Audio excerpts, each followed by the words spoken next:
संकल्प ले। परम पूजनीय साध्वी जी को वंदन। आज मैं आपसे भागवत जी के अष्टांग हृदयम शास्त्र की एक बहुत महत्वपूर्ण अध्याय की बात करना चाहता हूं, जिसकी तरफ प्रदीप भाई ने इशारा ही कर दिया। मैं खुद ही उसकी आज बात ही करने वाला था, उन्होंने कह दिया तो अच्छा ही हुआ कि हमारे शरीर में वात पित्त कफ की स्थिति अगर सम है तो हम जीवन भर निरोगी रहते हैं। और निरोगी शब्द की जब मैं बात करता हूं तो आप भागवत जी का जो निरोगी शब्द है वो शरीर से भी स्वस्थ और मन से भी स्वस्थ। और मन के बाद एक और स्थिति होती है चित्त की, वहां भी स्वस्थ। तो आप मन और चित्त और शरीर तीनों स्तर पर स्वस्थ हैं, ये उनकी भाषा है, निरोगी है। अगर आपका खाली शरीर स्वस्थ है और मन नहीं है, चित्त स्वस्थ नहीं है, तो निरोगी नहीं माना जाएगा आपको। कुछ न कुछ तकलीफें आप अपने को देने वाले हैं, समाज को देने वाले। तो इसलिए वो कहते हैं कि आप अगर स्वस्थ हैं, ये तभी संभव है जब वात पित्त कफ आपके शरीर में सम है। सम होने के माने जितना वात चाहिए उतना है, जितना पित्त चाहिए उतना है, जितना कफ चाहिए उतना है। वात पित्त कफ तीनों दोष हैं। एक तरफ भागवत जी कहते हैं कि ये तीनों दोष हैं, त्रिदोष, लेकिन एक तरफ ये जरूरी भी है। ये भी महत्व की बात है। अगर ये नहीं है शरीर में तो आप शरीर से काम ही नहीं ले सकते। वात भी चाहिए, पित्त भी चाहिए, कफ भी चाहिए। बस उन्होंने ये कहा कि ये सम मात्रा में हो, जब जितनी जरूरत है उतने हो। जनवरी का महीना चल रहा है, मान लो अभी आ जाएगा कल से, तो जनवरी के महीने में वात जितना चाहिए, पित्त जितना चाहिए, कफ जितना चाहिए उतना अगर है तो बहुत अच्छा। फरवरी में, मार्च में, महीनों के हिसाब से जो आपका जीवन चक्र चलता है उसमें जैसी जैसी जरूरत हो उतना वात पित्त कफ होता रहे तो आपके लिए सबसे अच्छा। और अगर ये जरूरत के हिसाब से कम ज्यादा होता है, नहीं मिल रहा है, तो बहुत ही खराब, तो आप रोग ही रोग में डूबेंगे। ये है जो महत्व की बात समझने की है। तो भागवत जी ने कहा कि आपके जीवन में ये वात पित्त कफ जब जरूरत हो वैसे ही रहे, उसके लिए उन्होंने एक अध्याय लिखा, पूरा अध्याय लिखा। उसका नाम है दिनचर्या। दूसरा एक अध्याय लिखा, उसका नाम है ऋतुचर्या। एक अध्याय लिखा आहार द्रव्य का ज्ञान, माने जो खा रहे हैं उसके बारे में जानना, आहार द्रव्य का ज्ञान। फिर ऐसे करते करते उन्होंने 40 से ज्यादा अध्याय लिख डाले। कुल अध्याय में 7000 सूत्र में बार बार रिपीट कर रहा हूं ताकि याद हो जाए आपको। तो जो दिनचर्या वाला हिस्सा है वो अभी तक मैं बात नहीं कर पाया आपसे। आज मुझे एक दिन मिला तो मैं बात करता हूं, और व्याख्यान के अंत में जो प्रदीप भाई ने कहा वो इसमें जुड़ जाएगा अपने आप। दिनचर्या के बारे में भागवत जी कहते हैं कि सामान्य रूप से हमारे शरीर की अवस्था के हिसाब से हमें दिनचर्या तय करनी है, शरीर के हिसाब से। सबके लिए ये जर्नल नहीं है, ये ध्यान रखना। हर व्यक्ति के शरीर के हिसाब से ये बदलती है। जैसे मेरे बगल में बाबूजी बैठे हैं तो इनकी दिनचर्या मुझसे अलग होगी, और मुझसे छोटा कोई लड़का या लड़की है, भाई या बहन है, उसकी दिनचर्या मुझसे अलग होगी। तो आपकी सुविधा के अनुसार मैं 3 हिस्से करता हूं। मैंने पहले भी वो 3 हिस्से किए हैं। जवानी शुरू होती है 18-19 वर्ष में, इस देश में ऐसा माना जाता है। भागवत जी के हिसाब से ये बराबर नहीं है, आज माना जाता है। हमारे यहाँ 18 साल पर वोट देने का अधिकार आपको मिलता है, ऐसा माना जाता है कि आप में परिपक्वता है। भागवत जी कहते हैं कि जवानी 13 से 14 साल में शुरू हो जाती है। 13 से 14 साल में शुरू हो जाती है। पुराने लोग हमारे ऐसा ही मानते थे, 13 से 14 साल में युवा अवस्था शुरू हो जाती है। तो आप समझ लीजिए कि जन्म से लेकर 13-14 साल तक का एक भाग, 13-14 साल से लेकर 60 साल तक दूसरा भाग, और 60 साल के ऊपर तीसरा भाग। 3 तरह के लोगों की श्रेणी बना दी जाए। अब इसमें दिनचर्या का ध्यान दिया जाए तो सबसे पहली बात जो आप सबको याद रखनी चाहिए हमेशा, कि जो 0 वर्ष से लेकर, माने पहला दिन का कोई बच्चा है, वहां से शुरू करके 13-14 साल, ये बच्चा जो है कफ के प्रभाव में रहता है। ऐसा कहें बचपन में कफ बहुत होता है शरीर को। सारा शरीर कफ के असर में ही रहता है। उस समय वात और पित्त दोनों कम होते हैं। पित्त तो थोड़ा रहता है, वात तो बिल्कुल ना के बराबर होता है बचपन में। इसलिए बचपन में 13-14 साल की उम्र तक के किसी भी बच्चे को या भाई बहन को मैं देखता हूं और वो मुझे कहता है कि मेरे घुटनों में दर्द है, तो मुझे बहुत हैरानी होती है कि ये कैसे आया। आना ही नहीं चाहिए। भागवती जी कहते हैं कि प्रकृति ने एक व्यवस्था बनाई हुई है। वो व्यवस्था ये है कि बचपन जो आपका गुजरेगा वो कफ के असर में होगा। कफ ज्यादा होगा। जिनको कफ ज्यादा होगा उनको घुटनों का दर्द होना ही नहीं चाहिए, कमर का दर्द होना ही नहीं चाहिए, हड्डियों में दर्द होना ही नहीं चाहिए, उनके बाल गिरने ही नहीं चाहिए, बाल बढ़ने ही चाहिए, उनके शरीर में कभी भी थकान होनी ही नहीं चाहिए। शरीर सोने के लिए ज्यादा प्रवृत्त होना ही चाहिए, क्योंकि कफ के असर में नींद बहुत आती है। तो 14 वर्ष की उम्र तक अगर कोई भी भाई या बहन, बेटा या बेटी 8 घंटे से 10 घंटे भी सो रहा है तो भी उसके लिए अनुकूल ही माना जाता है। तो कफ के असर में नींद बहुत आती है, वात के असर में नींद बिल्कुल कम हो जाती है। तो कफ के असर में अगर वो बच्चा है तो उसके शरीर की एक तरह की दिनचर्या, ऋतुचर्या है।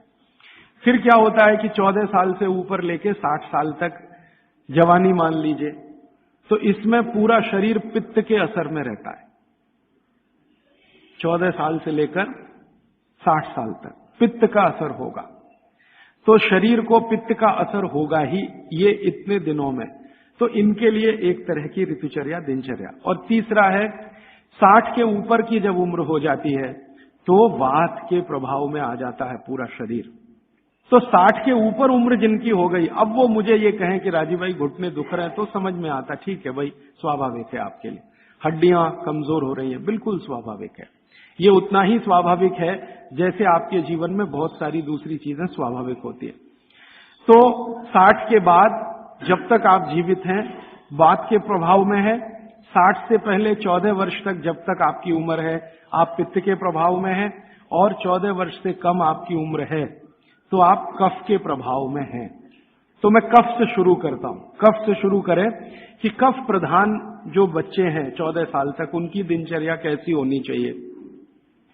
उनके लिए भागवत जी कहते हैं कि ये जो कफ के प्रभाव में बच्चे हैं, ये आज से मैं आपसे माफी मांगते हुए कह रहा हूं, कफ के प्रभाव के बच्चों को जितनी चाहे उतनी नींद लेने दीजिए। आप उनको टोका टाकी मत करिए। अक्सर मैंने देखा है माँ बाप की जो टोका टाकी बच्चों के लिए, अरे इतनी देर सोता है, वो सोएगा ही क्योंकि कफ के असर में है। तो आप जबरदस्ती उसको मार के पीट के उठाएंगे, चल पढ़ने को बैठ, होमवर्क कर, टीचर ने इतना दे दिया। अरे वो होमवर्क करके करेगा क्या? अगर वो अपने कफ के असर में है वैसी उसकी दिनचर्या रखिए। तो भागवती जी कहते हैं कि जो कफ के असर में है उसको 10 घंटे तक की नींद स्वीकृत है, माने 10 घंटे तक वो 24 घंटे में सो सकता है। अब ये नींद वो 2 हिस्से में लेता है तो बहुत अच्छा, एक ही हिस्से में ले तो भी चलेगा, लेकिन ज्यादा बेहतर है कि 2 हिस्से में ले। माने रात को 8 घंटे तक सो जाए, 9 घंटे तक सो जाए, दोपहर को 1 घंटे जरूर सो जाए।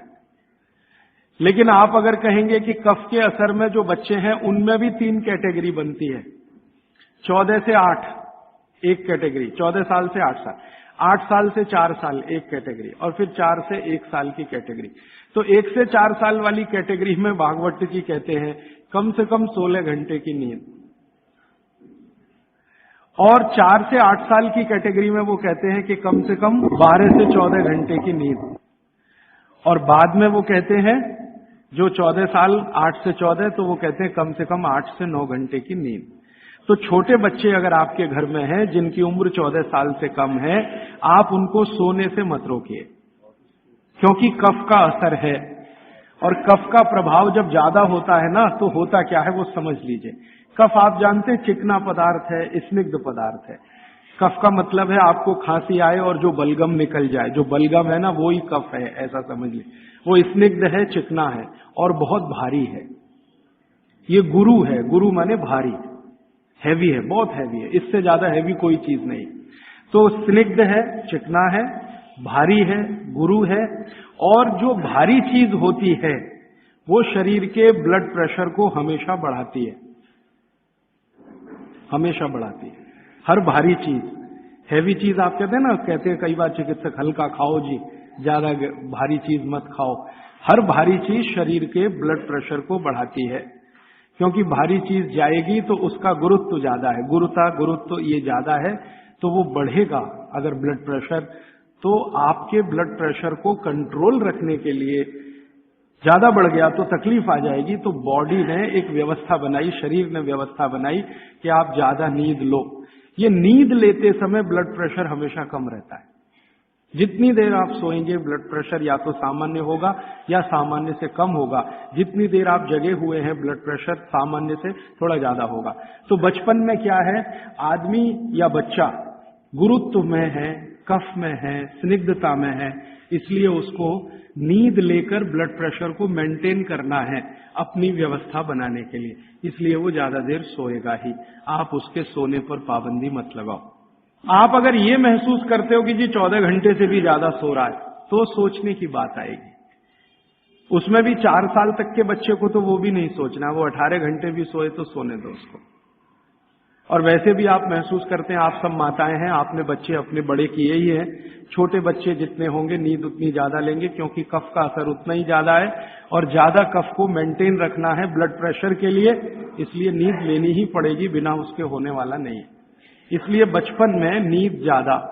तो अब नींद ज्यादा है तो ये कब संभव है? ये नींद ज्यादा आप तभी संभव है जब जल्दी सो जाएं, माने बच्चों को जल्दी सोना ही। आप बोलेंगे जी कितने बजे तक सोना? भागवत जी तो ये कहते हैं कि सूर्यास्त होने के 2 घंटे के अंदर सो जाना, सूर्यास्त होने के 2 घंटे के अंदर सो जाना। अब सूर्यास्त कब हुआ? चेन्नई में मान लीजिए 6 बजे हुआ, तो हर बच्चे को 8 बजे तक सो ही जाना, कंपलसरी सो जाना। अब ये तब संभव है जब आप बच्चों को थोड़ा टीवी से दूर रखें।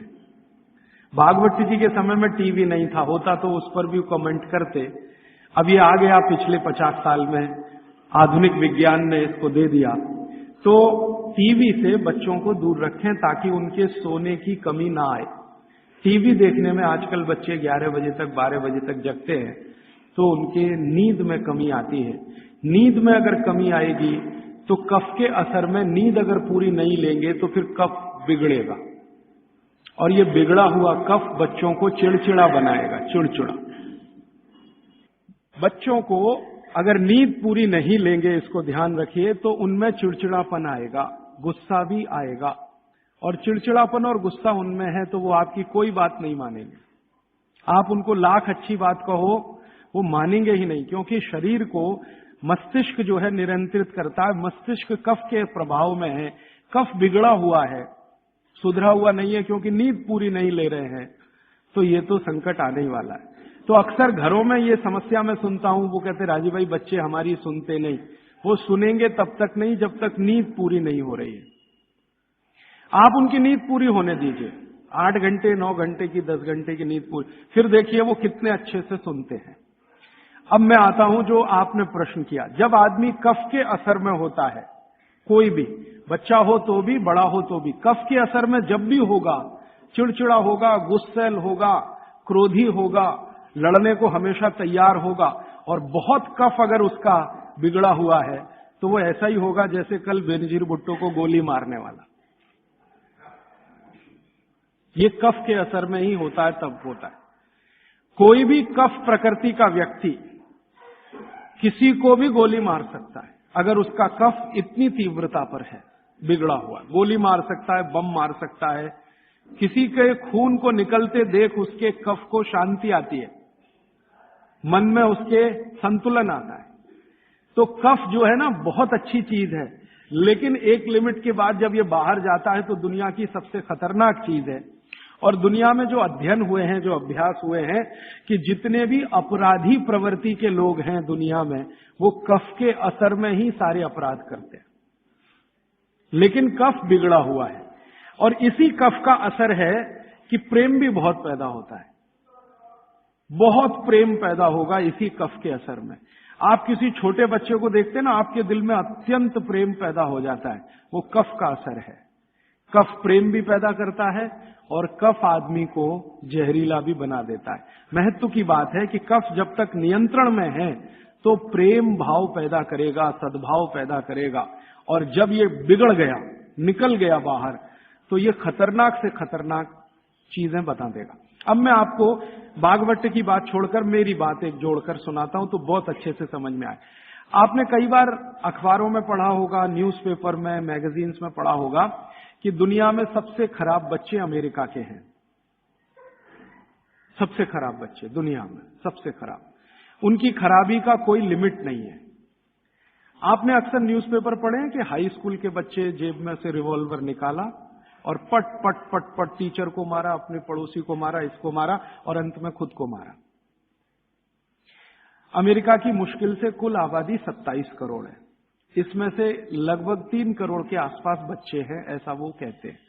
इन 3 करोड़ बच्चों में 30 लाख जेल में बंद हैं, जेल में बंद हैं। और जिनकी उम्र 14 साल की, 12 साल की, 11 साल की, 10 साल की, ऐसी उम्र के बच्चे जेल में बंद हैं। होना चाहिए स्कूल में, लेकिन है जेल में। ये जो अमेरिका की स्थिति है, ये कनाडा की भी है, यही स्थिति ब्रिटेन की है, यही फ्रांस की है, यही जर्मनी की है, यही स्वीडन की है, यही स्विट्जरलैंड की है। इन सभी देशों में, जो ठंडे देश माने जाते हैं, बच्चे सबसे ज्यादा बिगड़े हुए।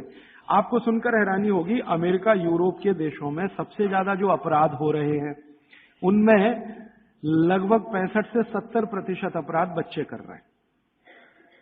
वो चाहे बलात्कार के हों, चाहे छेड़खानी के हों, या गोली मारने के हों, या लूट मारी के हों, बच्चे कर रहे हैं।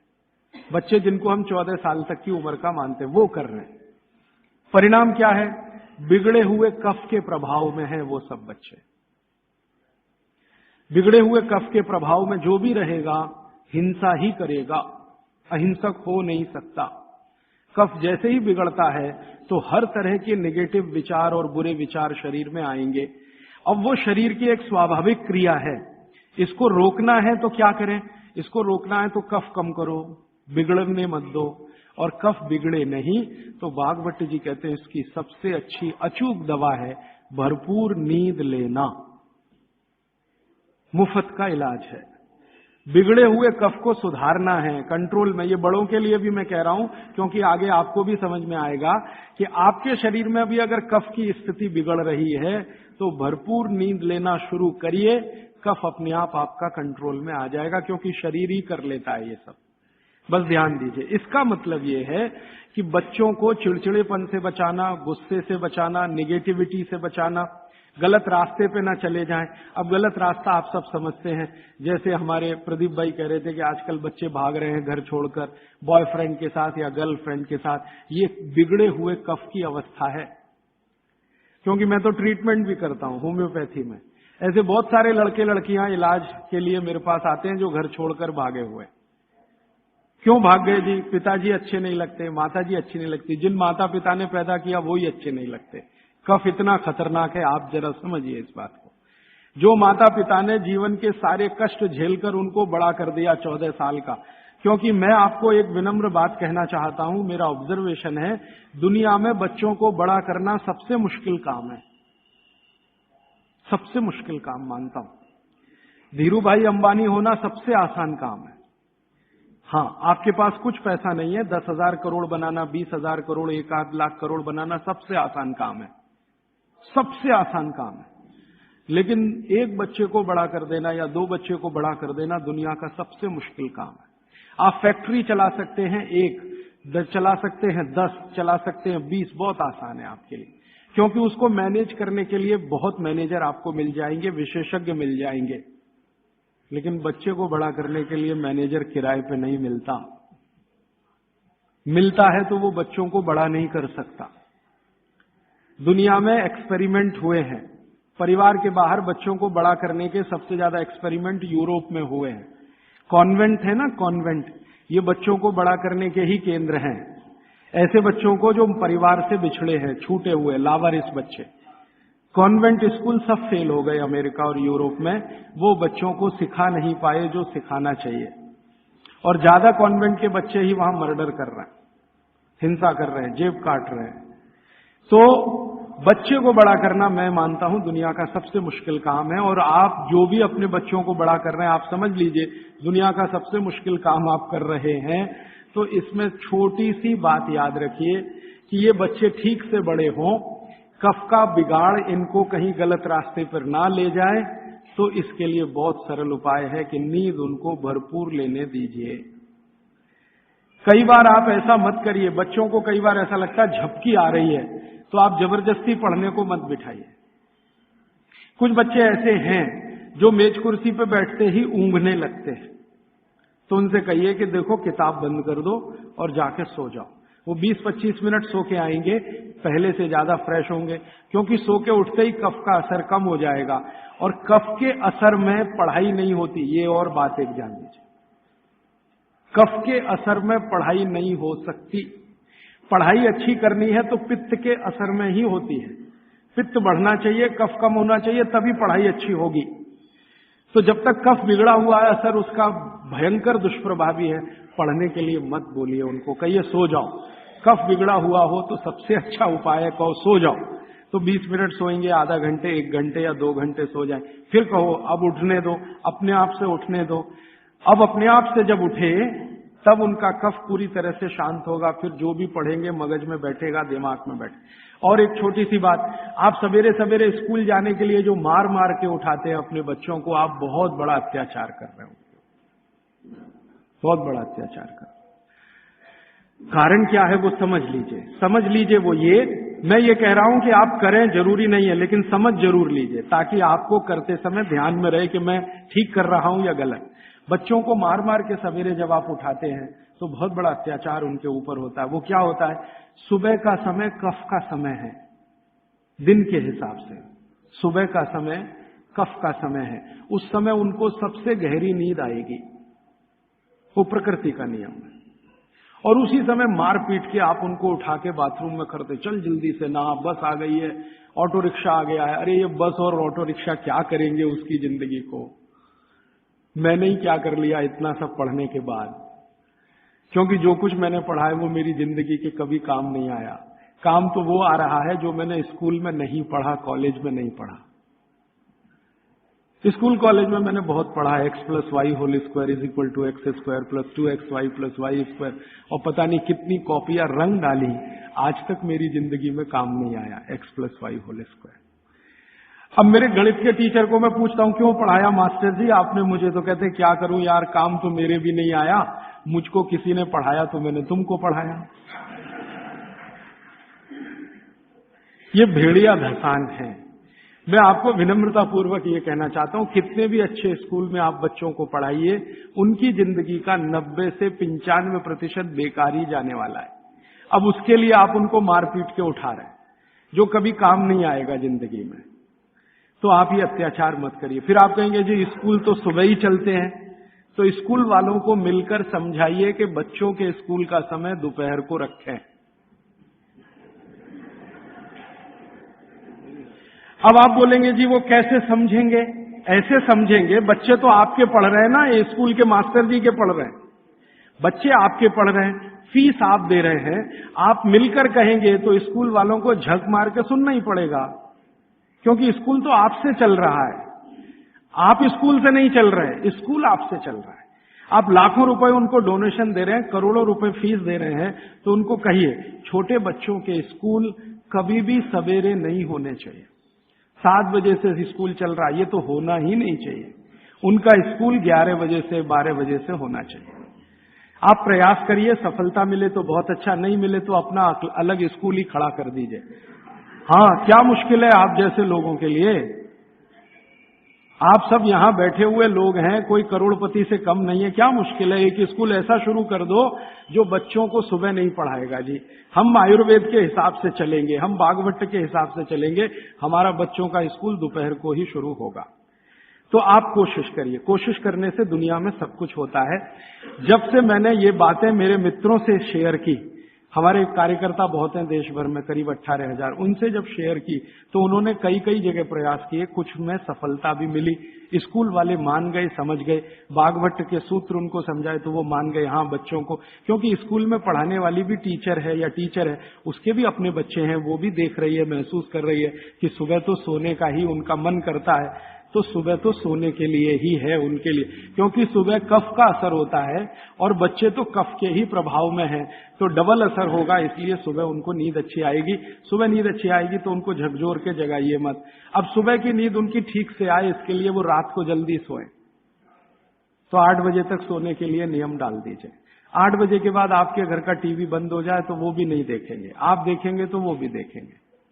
बच्चे तो जो आप करते हैं वैसे ही सीख लेते हैं। तो आप 8 बजे के बाद टीवी को बंद करने का नियम डाल दीजिए। बच्चों में आदत पड़ गई नींद आने की 8 बजे, तो वो सोएंगे, भरपूर नींद लेंगे, सुबह 6 बजे तक उठेंगे, बहुत अच्छे से उठेंगे। फिर आप चाहें तो उनसे कोई भी काम करवा सकते हैं, उनके मन में न चिड़चिड़ापन होगा, न गुस्सा होगा, न कोई नेगेटिव थॉट होगा, क्योंकि नींद जीवन में उतनी ही बड़ी चीज है जितना भोजन। तो भरपूर नींद लीजिए या लेने दीजिए, क्योंकि वो कफ के असर में है। तो बच्चों की दिनचर्या में आप ये ध्यान रखिए कि 8 से 10 घंटे सोना कंपलसरी, एक बात। दूसरा, बच्चे कफ के प्रभाव में हैं, ये मैं बार बार कहूंगा आपसे ताकि याद रहे। बच्चे कफ के प्रभाव में हैं और कफ का प्रभाव क्षेत्र जो है ना वो जान लीजिए, हृदय से ऊपर और मस्तिष्क का अंतिम बिंदु, ये कफ का क्षेत्र है। हृदय से ऊपर, यहां से ऊपर पूरा ये कफ का क्षेत्र है। हृदय से नीचे नाभि तक ये पित्त का क्षेत्र है और नाभि से नीचे पूरा ये वात का क्षेत्र है। तो बच्चे कफ के असर में हैं, तो ध्यान रखिए कि उनको जितने रोग होंगे वो यहां से ऊपर वाले ही होंगे बचपन के। नाक बहेगी, सर्दी होगी, जुकाम होगा, खांसी आएगी, ये सब इसी एरिया के रोग हैं। तो भागवत जी कहते हैं कि बच्चों को कफ के असर से बाहर लाते रहें, बिगड़े नहीं उनका कफ।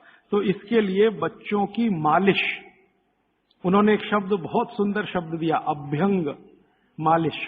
मालिश बहुत जरूरी है, बच्चों की मालिश बहुत ही जरूरी है। तेल मालिश, बच्चों की तेल मालिश बहुत जरूरी है। वैसे तो सब माताएं करती ही हैं, अनजाने में वो एक बड़ा काम कर रही। कफ को कम करने की जो दूसरी चीज बताई है भागवत ने, एक तो मैंने बताया नींद जो कफ की विकृति को कंट्रोल में लाती है, दूसरी चीज जो कफ को कंट्रोल करती है, नियंत्रित करती है, वो है मालिश, घिसाई, रगड़ाई, ये कफ को कंट्रोल करती है। नींद के बाद हो गई मालिश। तो बच्चों की मालिश अत्यंत जरूरी है। तो सुबह जब वो सोकर उठते हैं, शौच आदि से निवृत्त होकर आते हैं, तो उनकी मालिश होनी ही चाहिए। अब भागवत जी ने कहा है कि जो कफ के असर में है वो व्यायाम ना करे, वो प्राणायाम ना करे, योग आसन भी ना करे। ध्यान रखिए इस बात को। भागवत जी कहते हैं कि कफ के असर वाले व्यक्ति को ना तो व्यायाम, ना तो आसन, ना तो प्राणायाम, उसके लिए है मालिश, रगड़ाई चाहिए उसको शरीर के। ठीक है, तो मेरी आपको विनती है कि बच्चों को व्यायाम करने के लिए प्रोत्साहित मत करिए। कई बार माता पिता टीवी का चैनल खोल के वो रामदेव जी का चल रहा है, चल तू भी कर, उसके लिए नहीं है ये। व्यायाम, योग, प्राणायाम उनके लिए सबसे उपयोगी है जो पित्त के प्रभाव में है।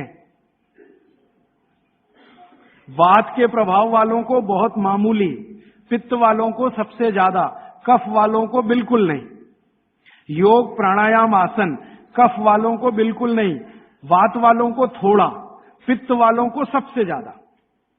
ये है सूत्र भागवत जी। तो बच्चों को मत प्रेरित करिए कि तुम आसन करो, कि तुम प्राणायाम करो, कि तुम ऐसी एक्सरसाइज करो। उनके लिए तो कफ के असर में है, तो ये एक्सरसाइज जितनी कम हो उतना अच्छा। मालिश करिए उनकी, भरपूर मालिश करिए। अब तीसरी बात, तीसरा सूत्र, बच्चों की मालिश कहां करें जी? पूरे शरीर में करें, पूरे शरीर में करिए। लेकिन भागवत जी कहते हैं कि कफ का असर कहां है? मैंने आपको थोड़ी देर पहले कहा, छाती से लेके ऊपर तक। तो ये जो इतना हिस्सा है इसकी मालिश ज्यादा करिए ताकि कफ थोड़ा शांत रहे। तो सीधे से बात अब मैं समझाता हूं, बच्चों के सिर की मालिश सबसे ज्यादा करिए। सिर, ये ऊपर का हिस्सा, धीरे धीरे धीरे धीरे तेल लगा के सिर की मालिश सबसे ज्यादा करिए। तो मालिश किससे करेंगे? तेल से। तेल जो है कफ नाशक है, तेल जो है ना कफ नाशक है। तो सिर की मालिश करेंगे, छोटे छोटे छिद्र हैं, तेल इससे अंदर जाएगा, कफ को सामान्य रखेगा। तो कफ के प्रभाव में बिगड़ेंगे नहीं बच्चे, माने गुस्सा नहीं करेंगे, चिड़चिड़े नहीं होंगे, निगेटिव नहीं होंगे, जिंदगी में गलत काम नहीं करेंगे। तो बच्चों के सिर की मालिश बहुत जरूरी है, सिर की मालिश। दूसरा वो कहते हैं कि